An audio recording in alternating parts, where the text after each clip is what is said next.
ఇక డీటెయిల్స్ లోకి వెళ్తే చిత్తూరు జిల్లా కుప్పం కాంగ్రెస్ పార్టీ కార్యాలయంలో ఏర్పాటు చేసిన మీడియా సమావేశంలో ఎమ్మెల్యే అభ్యర్థి ఆహుల గోపి మీడియాతో మాట్లాడారు. ఈ రోజు మధ్యాహ్నం 12 గంటలకు నామినేషన్ ఉంటుందని, ఈ కార్యక్రమానికి పెద్ద సంఖ్యలో ప్రజలు తరలి రావాలని అన్నారు. 1983 నుండి కుప్పంలో ఇప్పటి వరకు లోకల్ వ్యక్తులను ఎమ్మెల్యేగా గెలిపించింది లేదని, కుప్పం ప్రజలందరూ ఆలోచించి స్థానికుడికి అవకాశం ఇవ్వాలని ఎమ్మెల్యే అభ్యర్థి ఆహుల గోపి విజ్ఞప్తి చేశారు.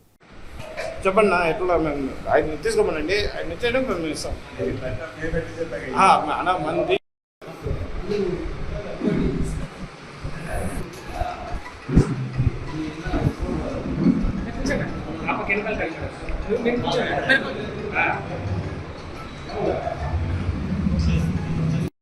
లేకపోవడం, స్థానిక ఎమ్మెల్యే లేకపోవడం, అందువల్ల ప్రజలందరూ యువత ముఖ్యంగా గుర్తించి ఈ 40 సంవత్సరాలు మనం బయట వ్యక్తులను ప్రచారం చేశాం, ఇకనైనా కనీసం వాళ్ళని కిందకి దించి కుప్పం వ్యక్తులకు ప్రాధాన్యత ఇవ్వాలని ఈ కుప్పం ప్రజల్ని పదే పదే కోరుతూ పార్టీ కార్యకర్తలు అందరూ కూడా సమన్వయంతో మేము పనిచేసుకుంటూ పార్టీ అభివృద్ధి కోసం కృషి చేస్తామని మేమందరం కూడా ఈ సందర్భంగా యుక్తకంఠంతో తెలియజేస్తా ఉన్నాం.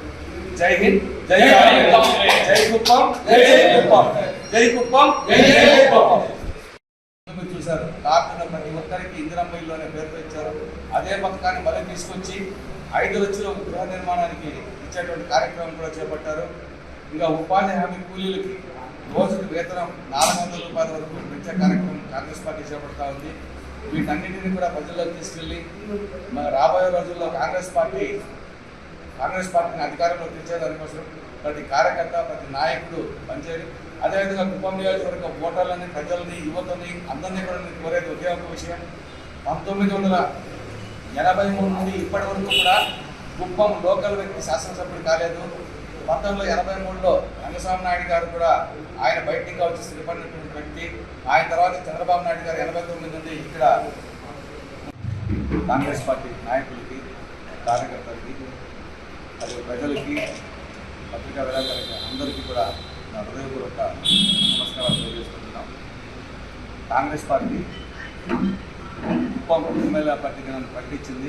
ఇదివరకే కూడా ప్రచార కార్యక్రమాలను చేపడుతున్నాం.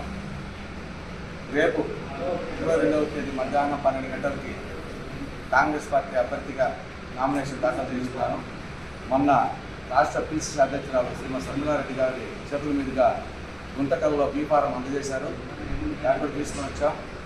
ఇక రేపు అందరూ నాయకులు, కార్యకర్తలతో మరియు ప్రజలతో కలిసి నామినేషన్ దాఖలు చేస్తున్నాం. కాంగ్రెస్ పార్టీ రాష్ట్రంలోనూ దేశంలోనూ అధికారంలోకి వస్తే ప్రజలకి విస్తృతమైనటువంటి మేనిఫెస్టో మంచి